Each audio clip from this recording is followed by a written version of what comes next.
భాగ్యనగరంలో కురుస్తున్న వర్షాల వల్ల ఏర్పడినటువంటి పరిస్థితులను సమీక్షిస్తూ ఈరోజు గడ్డెరం డివిజన్ పరిధిలోని వివిధ కాలనీల్లో స్ట్రీమ్ వాటర్ నాలాల వద్ద హైడ్రా జీహెచ్ఎంసీ సిబ్బందితో కలిసి గడ్డెరం కార్పొరేటర్ బద్దాం ప్రేమేశ్వరరెడ్డి పర్యటించారు.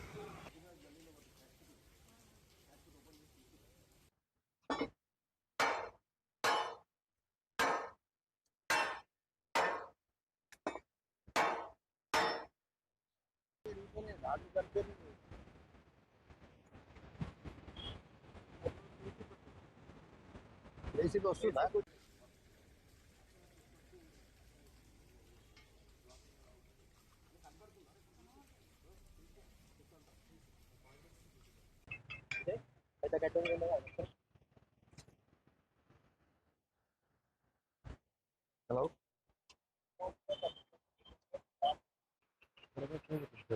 అయినా తీసుకుంటుంది ఎందుకంటే బాక్స్ మనకి ఓన్లీ ఐస్క్రీమ్ హాస్టల్ దగ్గరనే చిన్నగా ఉంటుంది.